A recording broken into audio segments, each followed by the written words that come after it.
Selamat datang di channel Simar Imam. Sembari mendengarkan tinggalkan like dan komentarnya bosku. Jangan lupa pasang headset kalian. Siapkan pancing dan umpan. Mari kita mancing, semoga dapat ikan. Kembalinya Sang Raja. Bab 665. Saat Su Chen keluar dari hotel, menemukan mobil Catherine diparkir di luar. Kamu sangat berani, kamu berani mengikutiku. Su Chen berkata dengan tenang. Inilah yang dimaksud ayahku. Aku ingin menyelesaikan tugas yang dia berikan kepadaku. Kalau begitu ayo pergi ke Kolosseum. Tunggu, apa katamu? Kamu akan pergi ke Kolosseum. Kata Catherine dengan mata terbuka lebar seperti kalkun goreng. Kenapa, kamu tidak tahu jalannya? Ya Tuhan, sungguh sial. Catherine tidak tahu kata-kata apa yang harus digunakan untuk menggambarkan suasana hatinya. Dia awalnya mengira Su Chen akan membiarkannya mengemudi dan membawanya ke bandara. Tapi aku tidak menyangka dia benar-benar pergi ke Kolosseum. Biar ku beritahu, keluarga Simon sudah siap. Mereka menunggumu datang. Jika kamu pergi ke Kolosseum, kamu akan mati. Jangan salahkan aku karena tidak memperingatkanmu. Kamu tidak perlu mengkhawatirkan masalah ini, kata Su Chen sambil bersandar di sandaran kursi, menutup matanya dan berkonsentrasi. Kamu benar-benar tidak tahu bagaimana hidup atau mati, gumam Catherine pelan, lalu melaju menuju Kolosseum. Sepanjang sejarah Italia, Kolosseum telah berdiri selama ratusan tahun. Dan tempat ini menjadi destinasi yang wajib dikunjungi oleh wisatawan dari seluruh dunia. Sama seperti tembok besar di Yanjing, jika Anda ke Roma, Italia, jika tidak ke Kolosseum untuk menonton pertunjukan, kunjungan Anda akan sia-sia. Ya Tuhan, apa yang terjadi? Banyak sekali mobil yang diparkir. Saat mereka mengemudikan mobil ke tepi Kolosseum, Catherine terbawa suasana dan berseru. Ketika dia tidak ada pekerjaan, dia akan datang ke sini untuk menonton pertunjukan. Tapi setiap kali saya datang ke sini, saya tidak pernah menemukan mobil sebanyak itu. Setidaknya 5 kali lebih banyak dari biasanya. Tidak ada keraguan bahwa orang-orang ini datang ke Kolosseum untuk menonton pertunjukannya. Saya tahu apa yang terjadi. Apa yang kamu teriakkan? Su Chen berkata dengan tenang. Karena kamu mengalahkan Maginot bersaudara, masalah ini telah menyebar di Roma. Mereka semua tahu bahwa kamu akan datang ke Kolosseum malam ini, jadi mereka semua datang untuk menyaksikan pertempuran itu. Ini bagus, agar orang-orang di sini bisa menyaksikan matinya keluarga Simone. Catherine menggelengkan kepalanya dan tidak berkata apa-apa karena dia tidak tahu lagi harus berkata apa. Bagaimanapun, ayahku sudah memberitahuku untuk tidak terlalu khawatir dan tetaplah bersamanya. Maka hidup atau matinya tidak ada hubungannya dengan dia. Akhirnya menemukan tempat dan memarkir mobil. Su Chen keluar dari mobil dan berjalan perlahan menuju Kolosseum. Melalui koridor gelap, Su Chen sampai ke Kolosseum. Kolosseum berukuran setengah lapangan sepak bola. Ketika dia datang ke sini, mata semua orang tertuju padanya. Ya Tuhan, lihat orang itu, dialah yang melukai saudara-saudari Maginot. Ini luar biasa. Pria Tionghoa ini sangat tampan dan benar-benar bisa melukai Maginot. Jika saya tidak melihatnya secara langsung, saya tidak akan pernah mempercayainya. Sekarang ada sesuatu yang bagus untuk diperhatikan. Keluarga Simon tidak akan membiarkan dia pergi. Ketika saya datang ke sini, saya mendengar bahwa keluarga Simon mengirimkan semua gladiator di Kolosseum. Akan aneh jika dia bisa keluar dari Kolosseum hidup-hidup. Aku tidak bisa menunggu lebih lama lagi, ayo kita mulai dengan cepat. Melihat Su Chen berjalan ke lapangan, Maginot di tribun berkata dengan wajah dingin. Dia memang ada di sini. Nak, sulit membayangkan kamu bisa dikalahkan oleh orang seperti itu. Pembicaranya adalah seorang pria parubaya yang pendek. Hanya ada sedikit rambut tersisa di kepalanya. Perutnya besar dan cerutu di mulutnya. Ini seperti gaya Nouveau Riche. Pria parubaya itu terlihat biasa saja, tetapi dia memiliki suara mutlak di seluruh Roma, dan bahkan di Italia. Karena dia adalah ayah dari saudara laki-laki dan perempuan Maginot, Simone Ken. Pemilik Kolosseum juga merupakan kepala keluarga Simone. Dia pasti menggunakan sihir, kalau tidak, mustahil mengalahkanku. Menurutku begitu, karena dengan kekuatanmu, kecuali mafia dan ksatria Templar, hanya sedikit orang yang menjadi lawanmu. Ken menjentikkan abu cerutunya. Tapi itu tidak masalah. Aku mengirim 100 gladiator level A hari ini. Orang-orang itu akan menggigitnya sampai mati seperti anjing gila, memakan dagingnya, meminum darahnya, dan menggerogoti tulangnya. Adegan yang sangat berdarah, sungguh mengejutkan bagi pikirkanlah. Ayah, kamu harus membunuhnya dengan cara ini, agar kamu bisa menghilangkan kebencian di hatiku. Kata Ana dengan gigi terkatup. Jangan khawatir, dia tidak akan keluar hidup-hidup hari ini. Saat ini, langkah kaki terdengar di luar ruang VIP. Seorang lelaki tua dengan rambut pirang dan mata biru masuk. Dia mengenakan setelan pria terhormat, dengan saku di dadanya. Dia tampak seperti seorang ksatria, dengan tampilan serius, yang sangat elegan. Nama orang tua itu adalah Morris. Ketika dia masih muda, dia adalah wakil pemimpin ksatria Templar. Namun karena melakukan kesalahan, ia dikeluarkan dari ksatria Templar. Saat itu, dia kebetulan bertemu dengan Ken. Mereka langsung cocok, dan dia telah berada di sisi Ken selama bertahun-tahun, bertindak sebagai pengawal pribadinya. Justru karena keberadaan Morris, reputasi Colosseum semakin berkembang dari hari ke hari. Hal ini pula yang menjadikan keluarga Simon menjadi keluarga terbesar ketiga di Italia. Reputasinya sangat bagus sehingga orang lain tidak dapat menandinginya. Tuan Morris, apakah Anda sudah selesai mengatur semuanya di sana? Ucap Ken sambil tersenyum sambil memegang cerutu di mulutnya. Semuanya telah diatur. 100 gladiator telah dilengkapi dengan senjata paling tajam. Hari ini pasti menjadi malam yang sangat berdarah. Oke, sekarang semuanya sudah siap, mari kita mulai. Berdiri di lapangan, Su Chen melihat saudara-saudari Maginot duduk di ruang VIP. Keluarkan semua barang yang telah kamu persiapkan untuk Colosseum. Biarkan aku melihat apa itu. Berdiri di ruang VIP, Maginot mengangkat pengeras suara. Orang China bodoh, hari ini saya akan membiarkan Anda melihat pemandangan paling menakutkan di Colosseum. Saya harap Anda dapat memegang tangan mereka beberapa detik lagi. Lebih dari 50.000 orang di Colosseum semuanya menatap dan bersiap. Mereka sudah lama menantikan momen ini. Gemuruh, gemuruh. 5 gerbang di Colosseum perlahan terbuka. Terdengar suara gemuruh dari dalam, dan dalam beberapa menit berikutnya, lebih dari 100 gladiator level A bergegas keluar dari dalam. Dengan segala jenis senjata tajam di tangan mereka, Su Chen dikepung erat. Ini seperti seekor semut yang dikelilingi sekelompok gajah, sungguh mengejutkan. Bab 666. Ya Tuhan, formasi ini menakutkan sekali. Penonton yang duduk di pinggir lapangan sering datang ke Colosseum untuk menyaksikan pertunjukan. Dalam kesan mereka, gladiator level A bukanlah hal biasa. Di game manapun yang menampilkan gladiator level A, harga tiket hari itu akan sangat mahal. Terkadang, meski Anda punya uang, tidak mungkin membeli tiket. Jadi bagi mereka, merupakan suatu kehormatan besar melihat penampilan para gladiator tingkat A. Dan sekarang, kita benar-benar dapat melihat 100 gladiator level A bersenjata lengkap muncul. Adegan mengejutkan ini bahkan membuat kaget penonton. Orang Tionghoa, kamu melihatnya, ini adalah hadiah yang aku persiapkan untukmu. Aku tidak tahu apakah kamu puas dengan itu, kata Maginot sambil tertawa keras. Tidak puas. Mengapa? Hanya sekumpulan sampah. Ya Tuhan, apa yang dia bicarakan? Dia sebenarnya mengatakan bahwa gladiator level A adalah sampah. Kamu mungkin tidak tahu bahwa sebelum ini, dia secara pribadi mengalahkan seorang gladiator level A, itulah mengapa dia mengatakan ini. Tapi sekarang jumlahnya ada 100, mustahil dia bisa mengalahkan mereka. Itu wajar. Jika dia mengalahkan 100 gladiator level A ini, maka keluarga Simon akan kehilangan muka.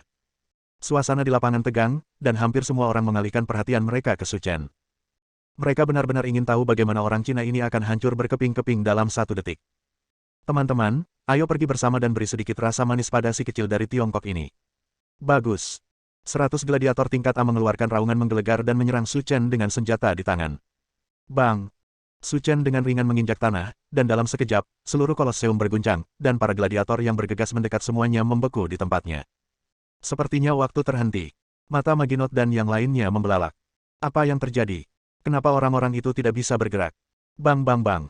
Serangkaian suara teredam datang, dan 100 gladiator level A terlihat tergeletak di tanah seperti lumpur. Bagaimana ini mungkin? Seluruh Kolosseum menjadi gempar. Dia benar-benar membunuh 100 gladiator level A dengan satu hentakan kakinya. Metodenya terlalu menakutkan. Catherine terjatuh ke tanah, ngeri dengan metode Su Chen. Pantas saja dia bisa berteman dengan ayahnya, ternyata dia punya kekuatan sebesar itu. Di ruang VIP Kolosseum, waktu seolah berhenti. Semua orang di keluarga Simone memandang Su Chen dengan kaget. Hasil seperti itu tidak terduga oleh mereka. Tuan Morris, tahukah Anda apa yang terjadi? Apakah keajaiban negara timur kuno mereka begitu kuat? Kami melakukan kesalahan. Pria Tionghoa di depan kami ini lebih aneh dari yang kami bayangkan. Apa yang harus kita lakukan sekarang? Apa kekuatan spesifiknya? Akankah gladiator kelas S di Colosseum menjadi lawannya? Tuan Ken, jangan khawatir. Masing-masing gladiator kelas S di Colosseum memiliki kekuatan seorang ksatria perantara, dan mereka semua memakai baju besi pelindung, yang dapat memblokir semua sihirnya dari luar. Selama kita mengirimkannya keluar, gladiator kelas S bisa membunuhnya. Old Morris berkata dengan tenang, sama sekali tidak memperhatikan Su Chen. Tuan Morris, saya merasa lega dengan kata-kata Anda. Meskipun sangat disayangkan kehilangan 100 gladiator tingkat A, bagi keluarga Simon kami, ini bukan apa-apa. Sebelumnya, saya sudah memasang taruhan sebesar 10 miliar pada pasar preferal.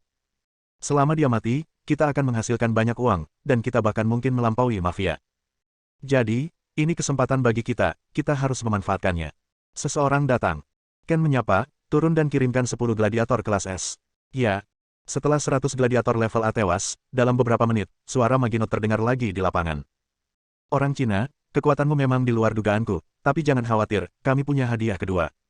Segera, gerbang Kolosseum dibuka kembali. Kali ini, semua orang tidak lagi mendengar suara gemuruh, tetapi mendengar suara benturan baja yang tak terhitung jumlahnya dan suara kuda yang meringkik. Di bawah tatapan semua orang, 10 ksatria berbaju besi berjalan keluar dari gerbang dengan menunggang kuda perang. Ya Tuhan, ini gladiator kelas S dari Kolosseum. Melihat para ksatria itu berbaris, penonton di lapangan bersorak nyaring. Mereka tidak pernah menyangka keluarga Simuan akan mengirimkan gladiator kelas S. Meskipun ada lebih dari 50.000 penonton yang hadir, tidak lebih dari 100 orang yang benar-benar menyaksikan pertunjukan gladiator kelas S. Karena di hari-hari biasa, Anda tidak akan pernah melihat gladiator kelas S yang misterius ini. Gladiator kelas S hanya akan dikirim selama festival besar, atau saat keluarga kerajaan dari negara yang berminat datang untuk menonton. Di lain waktu, meskipun Anda punya uang, Anda tidak akan melihat sosok misterius ini. Tapi sekarang, untuk menghadapi orang China, mereka mengirim 10 gladiator kelas S. Adegan seperti itu bisa dikatakan telah memberinya cukup wajah. Bahkan jika dia mati, dia harusnya puas. Gladiator kelas S. Catherine bergumam pada dirinya sendiri bahwa dia telah tinggal di Roma selama bertahun-tahun, jadi dia tahu lebih baik dari siapapun betapa kuatnya seorang gladiator kelas S. Karena dia pernah menyaksikan orang-orang ini tampil sebelumnya. Orang-orang ini benar-benar tidak manusiawi, mereka sangat kuat. Dan sekarang, 10 gladiator kelas S ini telah menjadi musuh Su Chen. Keluarga Simuan berusaha keras untuk membunuhnya. Orang Cina, kamu seharusnya sudah melihat sekarang bahwa 10 orang ini adalah gladiator kelas S kami di Kolosseum, jadi biarkan mereka bermain denganmu. Magino berkata dengan keras. Itu masih sampah. Saat kamu berbicara, sebaiknya kamu memperhatikan kata-katamu, dan aku ingin mengingatkanmu bahwa baju besi di tubuh mereka dibuat dengan keahlian khusus. Trik jahatmu tidak akan berpengaruh pada mereka, jadi kamu tidak terlalu percaya diri. Su Chen menggelengkan kepalanya, tidak berbicara, tapi mengambil tombak dari tanah. Penonton di lapangan bingung dan tidak tahu apa yang akan dia lakukan. Meskipun tombaknya juga sangat tajam, itu sama sekali tidak berguna melawan gladiator kelas S ini dan tidak dapat menimbulkan bahaya apapun. Menghadapi keraguan semua orang, Su Chen tidak berbicara, dan menghilang dalam sekejap. Ketika dia muncul lagi, dia sudah berdiri berbaris dengan para gladiator kelas S itu. Dengan lambaian tangannya, dia melemparkan tombaknya langsung ke arah 10 gladiator kelas S. Bab 667. Cahaya dingin menembus udara, dan 10 gladiator kelas S yang berdiri berbaris masih tidak mengerti apa yang sedang terjadi. Dia hanya menyaksikan tanpa daya saat tombak itu menembus tubuhnya. Hampir dalam sekejap mata, tubuh 10 gladiator kelas S tertusuk. Seperti manisan hau, siang dipaku di dinding batu Kolosseum. Ah! Metode pembunuhan yang mengerikan dan berdarah seperti itu menyebabkan jeritan yang bertahan lama terdengar di tempat tersebut. Cara membunuh seperti ini membuat mereka merasa takut. Bagaimana ini bisa terjadi? Semua orang di keluarga Simuan terjatuh ke tanah. Melihat mayat 10 gladiator kelas S itu, aku merasa otakku kosong, dan aku bahkan tidak memiliki kemampuan untuk berpikir. Tuan Morris, bukankah Anda mengatakan bahwa 10 gladiator kelas S ini dapat membunuhnya dengan mudah? Mengapa mereka dibunuh sekarang? Wajah Morris sangat muram. Aku salah barusan. Dia mungkin benar-benar memiliki kekuatan. Ksatria perantara ini saja bukanlah lawannya. Tuan Morris, maka masalah ini hanya bisa diserahkan kepada Anda. Anda harus membunuhnya, jika tidak, keluarga Simon kita akan tamat. Jangan khawatir, saya adalah penjaga keluarga Simone. Jika hal seperti ini terjadi, saya tentu akan berdiri. Lalu ada Tuan Low Morris. Kematian 10 gladiator kelas S membuat seluruh Kolosseum panik. Bahkan gladiator kelas S dibunuh olehnya, jadi kemampuan apa yang dimiliki keluarga Simon untuk membalas dendam? Kamu tidak bisa mengatakan itu. Di keluarga Simon kita, ada juga orang kuat Morris. Selama Morris muncul, dia pasti akan mati. Saat terjadi banyak diskusi di arena, gerbang di bawah Kolosseum terbuka. Morris berjalan keluar perlahan dan berdiri di depan Su Chen. Selama bertahun-tahun, Kolosseum telah menghadapi tantangan dari banyak master, tapi kamu adalah orang pertama yang memaksaku keluar. Kamu sangat bagus. Morris berbisik, tapi dalam kata-katanya, ada keseriusan yang tidak marah dan merugikan diri sendiri. Itu Morris, ksatria yang terlupakan. Ksatria yang terlupakan. Apa maksudnya ini? Anda mungkin tidak tahu bahwa saat itu, Morris adalah wakil pemimpin ksatria Templar. Dia adalah tokoh terkenal di seluruh Italia. Namun, dia melakukan beberapa kesalahan dan dikeluarkan dari ksatria Templar. Sejak saat itu, dia dikeluarkan dari ksatria Templar. Ksatria Templar. Dia bersembunyi di keluarga Simuan dan menghilang, jadi dia disebut ksatria yang terlupakan. Ya Tuhan, dia sebenarnya adalah wakil pemimpin ksatria Templar saat itu. Penampilan Morris menarik perhatian semua orang. Meskipun dia lebih tua, semua wanita di Kolosseum menunjukkan kekaguman padanya. Anda tahu, itu adalah seorang ksatria dari ksatria Templar. Rasa takut diusir masih menunjukkan bahwa kekuatannya jauh di atas semua gladiator. Alasan mengapa Morris begitu dikagumi adalah karena status tinggi ksatria Templar di seluruh negara Italia. Di Italia, ksatria Templar adalah organisasi yang sangat istimewa. Ia sudah cukup kuat untuk mempengaruhi kekuatan politik Italia. Setiap presiden mengunjungi ksatria Templar sebelum mencalonkan diri. Jika mereka mendapat dukungan dari ksatria Templar, mereka bisa dengan mudah menjadi presiden. Jika tidak, betapapun kuatnya Anda tidak akan memiliki kesempatan. Selain itu, kekuatan Ksatria Templar juga unik. Di seluruh negara Italia, Ksatria Templar berada pada satu tingkat, dan semua keluarga serta pasukan yang tersisa berada pada tingkat lain. Sama seperti keluarga Simone, mereka memikirkan cara siang dan malam untuk meningkatkan kekuatan keluarganya agar bisa melampaui mafia peringkat kedua. Tapi mereka tidak pernah berpikir untuk melampaui Ksatria Templar. Karena di Knights Templar, selama satu resimen dikirim, keluarga Simone bisa musnah. Dan di seluruh Ordo Ksatria Templar, ada 12 resimen kekuatan. Menghadapi kekuatan absolut, mereka hanya bisa melihat ke atas dan menyerah. Karena alasan inilah meskipun Morris dikeluarkan dari Knights Templar, dia tetap identik dengan kekuatan. Kamu adalah kartu truf terkuat di tangan mereka, kata Su Chen dengan tenang. Jadi, kamu merasa tersanjung, tapi juga sangat sial, karena kamu akan segera mati di tanganku. Su Chen menjentikkan jarinya, dan aliran udara hitam meledak di dada Morris. Luka tembus muncul di tubuhnya, dan sebelum dia sempat bereaksi, tubuh Morris terjatuh ke tanah. Aku sebenarnya dibunuh olehnya, bagaimana dia melakukannya? Dalam beberapa detik, tubuh Morris menegang. Wakil pemimpin Ksatria Templar yang terkenal mati di tangan Su Chen tanpa penjelasan apapun. Bagaimana ini mungkin? Anggota keluarga Simone semuanya roboh ke tanah, memandang Su Chen seolah-olah mereka baru saja melihat hantu. Dia benar-benar membunuh Morris. Koloseum besar itu sangat sunyi. Semua orang menahan nafas dan berkonsentrasi, bahkan tidak berani mengambil nafas. Kekuatan apa yang dimiliki pria tampan asal Tiongkok ini? Bahkan Morris dibunuh olehnya. Berdiri di samping, sudut mulut Catherine bergerak-gerak. Pantas saja dia tidak takut pada Anna dan Maginot sejak awal. Ternyata karena kekuatan seperti itu. Ini terlalu menakutkan. Aku akan memberimu waktu setengah menit untuk berlutut di hadapanku dan mengakui kesalahanmu. Teriakan dingin Su Chen bergema di seluruh Koloseum seperti guntur. Keluarga Simuan hampir mati ketakutan. Mereka berguling dan merangkak keluar dari ruang VIP. Tanpa ragu, dia berlutut di depan Su Chen. Kami tahu kami salah. Tolong selamatkan nyawa keluarga Simuan kami. Kami mengungkapkan kepada Tuhan bahwa kami tidak akan berani melakukannya lagi lain kali. Kamu benar-benar memohon belas kasihan. Semua penonton yang hadir tercengang. Keluarga Simuan adalah keluarga terbesar ketiga di Italia. Dan mereka benar-benar berlutut di hadapan orang Tionghoa. Jika hal semacam ini tersebar, pasti akan menjadi berita utama. Aku bisa menyelamatkan nyawamu, tapi kamu harus memberiku alasan. Saya bersedia memberikan semua uang keluarga Simuan. Saya hanya meminta Anda untuk mengampuni nyawa kami. Alasan ini lumayan, tapi jika saya tidak bisa menerima uangnya besok pagi, maka Anda bisa mengurus pemakamannya terlebih dahulu. Iya, besok pagi, kami pasti akan memberikan seluruh harta benda keluarga Simuan dengan kedua tangan. Setelah menangani masalah di Koloseum, Su Chen keluar dari Koloseum di bawah pengawasan puluhan ribu orang. Kembali ke hotel, Su Chen merapikannya sebentar, lalu mengenakan pakaiannya dan berbaring. Besok pagi, pelelangan meteorit akan diadakan, dan saya tidak boleh terlambat. Bab 668. Saudara Chen, kamu sudah bangun. Pesan WeChat Lin Ruohan datang, Su Chen membukanya dan melihatnya, dan menemukan ada selfie lain di dalamnya, di mana dia memegang pipinya dengan satu tangan. Efek khusus telinga kucing juga ditambahkan di dalamnya, yaitu cantik dan imut. Aku baru saja bangun. Aku akan melakukan beberapa tugas hari ini. Jika tidak ada hal lain yang terjadi, aku bisa terbang pulang pada malam hari. Kalau begitu aku akan menunggumu di rumah. Saudara Chen, cepat bangun. Saya tidak akan berbicara dengan Anda lagi. Masih banyak hal di perusahaan yang menunggu untuk saya lakukan. Silakan, jangan terlalu lelah. Setelah mengobrol singkat, Su Chen meletakkan ponselnya dan bersiap pergi ke kamar mandi untuk mandi. Setelah bersih-bersih, Su Chen pergi ke restoran di lantai 2 hotel untuk makan sebelum menghadiri pelelangan. Tuan, apa yang ingin Anda pesan? Pelayan berambut pirang menyerahkan menu dan berkata sambil tersenyum. Melirik hidangan di menu, Su Chen berkata, mengapa tidak ada harga untuk ketiga hidangan ini?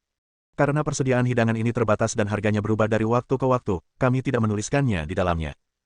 Kalau begitu, mari kita makan 3, masing-masing 1. Pelayan itu tertegun beberapa saat, Pak, saya rasa perlu diingatkan kepada Anda bahwa kami hanya memiliki 1 porsi kaviar sturgeon putih di toko, dan harganya sangat mahal. Jika Anda ingin mengisi perut Anda bisa mencobanya. Pesan yang lain. Kenapa, kamu takut aku tidak mampu membayar? Su Chen berkata dengan dingin. Tidak, aku hanya ingin mengingatkanmu. Pelayannya tersenyum dan selalu memiliki sikap yang baik. Namun di dalam hatinya, dia sudah menunjukkan rasa jijik. Orang kaya dari China hanya suka berpura-pura. Saat makanan dihidangkan, dia akan tahu betapa mahalnya makanan yang dipesannya, dan dia pasti akan menyesalinya. Kamu tidak perlu mengingatkanku, cepat sajikan makanannya. Pak, karena sajian kaviar ikan sturgeon putih agak istimewa, sesuai persyaratan hotel, Anda harus membayar tagihannya terlebih dahulu. Kata pelayan itu sambil tersenyum, dia tidak bisa menunggu lebih lama lagi. Jika saatnya tiba, dia pasti akan mencari alasan lain untuk mengganti hidangan ini. Karena hanya orang super kaya yang akan menyukai hidangan ini. Dan dia belum mencapai level itu. Katakan padaku berapa harganya. Pak, total ketiga hidangan ini 160.000 euro. Geser kartumu. Melihat Su Chen tenang dan tenang, dia mengeluarkan sebuah kartu emas. Pelayan itu sedikit terkejut karena ekspresi Su Chen begitu tenang. 160.000 euro ini bukanlah jumlah yang kecil. Jika diubah menjadi koin Tiongkok, nilainya setara dengan 1,2 juta. Beberapa detik kemudian, pramusaji membawa mesin pos dan siap menggesek kartu. Ketika dia melihat keseimbangan di dalam, pelayan itu hampir terjatuh ke lantai. 150 miliar euro. Pelayan merasa dia terpesona. Namun setelah membacanya beberapa kali, ternyata angka-angka di atas tidak berubah sama sekali. Ya Tuhan, dia kaya sekali. Orang terkaya di dunia hanya punya puluhan miliar dolar, tapi dia sebenarnya punya 150 miliar euro. Ini luar biasa. Jika 150 miliar euro ini dikonversi ke mata uang Tiongkok, jumlahnya akan menjadi sekitar 1,2 triliun. Dan ini hampir seluruh uang yang dimiliki Su Chen. Awalnya, uang itu disimpan di Lin Ruohan. Tapi Su Chen akan keluar, jadi Lin Ruohan menukarkan uang itu ke euro terlebih dahulu. Kalau tidak, akan merepotkan untuk membelanjakannya. Pak, pembayaran kartu kredit sudah selesai. Harap simpan kartu bank Anda. Saat berbicara, pelayan itu sangat hormat dan sedikit tersanjung, dan dia terus melirik Su Chen. Tapi Su Chen tidak berniat memperhatikannya. Jika Lin Ruohan mencetak 100 poin, dia mungkin tidak mendapatkan 1 poin pun. Tentu saja Su Chen tidak akan tertarik padanya. Saat ini, dua remaja putri berusia 20-an keluar dari lift. Kedua wanita itu mengenakan satu rok bungkus hitam dan satu rok merah. Dan masih merupakan jenis gaya yang hanya menutupi bagian bokong saja. Jika Anda membungkus sedikit, Anda dapat melihat ke dalam. Ketika kedua wanita itu keluar dari lift, Su Chen melihat lagi. Bukan untuk hal lain, karena mereka orang Cina. Lily, kudengar kamu punya pacar dulu, dan dia juga orang kaya di Italia. Tentu saja, barang-barang yang saya beli hari ini adalah semua uang yang dibelanjakan pacar saya untuk saya, dan kalung berlian yang saya kenakan, yang harganya lebih dari 20.000 euro, kata Zhang Yali dengan kepala tegak. Ya Tuhan, Lily, pacarmu terlalu kaya, dan dia sangat murah hati. Tentu saja. Dia dan aku sangat mencintai satu sama lain, jadi dia harus rela mengeluarkan uang untukku. Apa latar belakang pacarmu? Dia tidak mungkin orang super kaya dari Italia. Sejujurnya, dia adalah orang terkenal di seluruh Italia. Selain menjalankan perusahaannya sendiri, dia juga memiliki seorang paman bernama Ken. Seluruh Kolosseum dimiliki oleh keluarga pamannya. Jangan khawatir. Guo adalah sosok yang kuat, tidak ada yang berani macam-macam dengannya. Zhang Yali berkata dengan ekspresi bangga. Lily, kali ini kamu telah menangkap menantu emas. Jangan lupakan aku, kakak. Tentu saja, kita telah menjadi saudara yang baik selama lebih dari 10 tahun. Tentu saja aku tidak akan pernah melupakanmu. Aku membawamu ke sini hari ini hanya untuk membawakanmu sesuatu yang enak untuk dimakan dan untuk membuka matamu. Kalau begitu aku tidak akan sopan padamu. Wanita lain berkata dengan penuh semangat. Keduanya duduk, Zhang Yali menyilangkan kaki dan berkata, beri aku sebagian dari persediaan kaviar sturgeon putihmu yang terbatas. Lily, kudengar kaviar ikan sturgeon putih ini lebih mahal daripada emas. Bukankah terlalu mewah untuk kita makan ini? Jangan khawatir, makanlah dengan sepenuh hati hari ini. Yang terpenting yang tidak kubutuhkan saat ini adalah uang. Untuk menunjukkan kekuatannya di depan sahabatnya, Zhang Yali menghabiskan banyak uang. Nona, maafkan saya. Hidangan ini telah dipesan oleh pria lain. Silakan ganti ke hidangan lain. Karena pengalaman Su Chen, pramusaji tidak meremehkan kedua wanita Tionghoa ini, melainkan berbicara dengan sopan. Apa yang kamu bicarakan, kamu disuruh oleh orang lain. Ekspresi Zhang Yali sangat tidak senang, dia menyilangkan tangan di depan dada dan berkata tanpa basa-basi. Tidak masalah jika dia memesannya, bawakan saja padaku. Nona, ini tidak sesuai dengan aturan hotel kami. Pelayan merasa malu. Apa yang salah dengan aturannya, bukankah hanya uang? Dia mengeluarkan buku cek dari tasnya, Zhang Yali menulis banyak angka 0 di atasnya, dan berjalan menuju Su Chen dengan bangga. Ini 50.000 euro.